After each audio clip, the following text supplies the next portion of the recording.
aking kwento ay tungkol sa sorpresa ni Lola Sidra mula sa LRMDS Portal. Ang sorpresa ni Lola Sidra. Hindi pa sumisikat ang araw pero ginigising na ako ni Lola Sidra. Higit 2 kilometro pa kasi ang aking lalakarin patungo sa paaralan. Araw-araw ko itong nilalakad. Tsinelas lang ang suot ko sa pagpasok sa paaralan. Wala kasing pambili ng sapatos si Lola Sidra. Minsan lang sa isang buwan magpadala ng pera si nanay na nagtatrabaho sa diet. Ibinili niya ako sa aking lola para alagaan at makapag-aral ng mabuti. Alagang-alaga ko ang aking tsinelas. Bugaw ang suwelas at pula ang pamikis nito. Maliit ito pero kasyang-kasya naman sa mga paa ko. Kung pwede lang sana sa paglalakad, magpapaan na lang ako para hindi agad mapudpod ang tsinelas ko. Pero, bili ni Lola, lagi ko raw itong isusuot. Sa layo ng aming paaralan mula sa aming bahay, siguradong pudpud na ang aking tsinelas bago ako makarating. May tuturi ko ring matalik na kaibigan ang tsinelas ko. Pero imposibleng di ito mapudpud sa layo ng nilalakad ko araw-araw. Naisip ko, gagaanan ko na lang sana ang pagtapak sa lupa. Yippee! Sigaw ko habang naglalakad. Para akong lumilipad sa pataas, pababang padaan, tumatakbo ko. Minsan naisipan namin maglaro ni Tonton habang pauwi sa bahay. Nakakita kami sa daan ng isang palapa ng niyog. Ginawa na namin ito dati kapag tuyo ang lupa at tag-araw.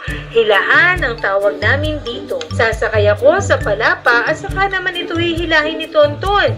Pagkatapos, para hindi mapudpod ang aking mga tsinelas, ilalagay ko muna ang mga ito sa munti kong mga braso. Saka ko hihilahin si Tonton pataas, pababa. Lubak-lubak at hindi sementado ang daan patungo at pauwi mula sa paaralan. Buti na lang, di pa napipigtas ang aking tsinelas. Sang hapong pauwi na ako, biglang bumuhos ang malakas na ulan. Dali-dali kong kinuha ang aking kapote. Ginawa ito para sa akin ni Lola. Sa lakas ng buhos ng ulan, naging maputik ang daan na nagmistulang kumpul-kumpul na tsokolate na aking inaapakan. Habang nilulusong ko ang maputik na daan, biglang nalubog sa putik ang aking isang paa. Naiwan ang isang kapareha ng tsinelas ko sa gitna ng putikan. Napakagulol ako, sabay sigaw, "Tulungan niyo ako! Naiwan ang kapareha ng tsinelas ko sa putikan!" Buti na lang kasama ko si Tonton. Tinulungan niya ako. Sabay naming hinugot sa putikan ang kaparehas na isa kong tsinelas. Laking tuwa ko nang makuha namin sa putikan ang kapareha ng isa kong tsinelas. Marami na sinubok ang aking tsinelas. Kasama ko rin ito sa paglalaro kapag walang pasok.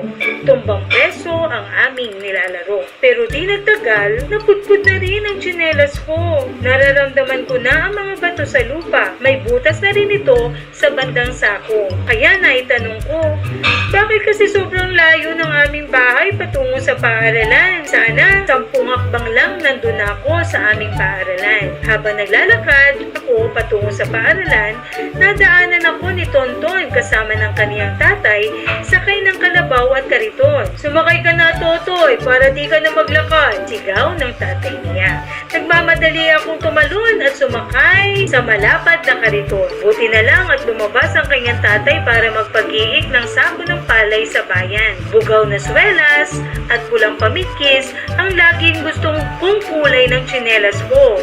Pakiwari kong sabi sa sarili. Alam ko naramdam din ni Lola Sidra na kailangan ng palitan ang aking lumang pares ng tsinelas. Pero hindi pa tapos ang buwan at malamang wala pang perang padala si nanay kay Lola Sidra para ipambili ng bagong tsinelas. Isang umaga, laking gulat ko nang nawawala ang tsinelas ko. Dapat di ko na inisip na papalitan ko ito. Nagluluto ng paborito kong agahan si Lola Sidra. Ang paborito kong almusal na pritong tuyo at itlog. "Lola, nawawala po ang tsinelas ko. Nakita niyo po ba ito?" Nag-aalala kong tanong kay Lola. Pero parang walang narinig si Lola. "Maganda ka na pagpasok mo sa paaralan," paligoy na sabi ni Lola Sidra. Pero Lola, wala po akong gagamiting tsinelas." Malungkot kong tugon. "Kumain ka na po. ko. Mahuhuli ka sa paaralan. Malayo pa ang lalakarin mo. Parang baliwala lang kay Lola ang aking sinabi. Pagdating ko sa balkonahe, lumaki ang aking mga mata sa aking nakita. Naghihintay pala sa akin na isang bagong pares ng tsinelas na nakabalot pa sa plastik. Bughaw ang swelas at pula ang pamikis nito. Tuwang-tuwa ako. Hindi na ako makapaghintay na suotin ang bagong kong tsinelas. Gusto ko lagi pumasok sa paaralan. Salamat sa sorpresa ni Lola Sidra. At dyan nagtatapos ang ating kwento.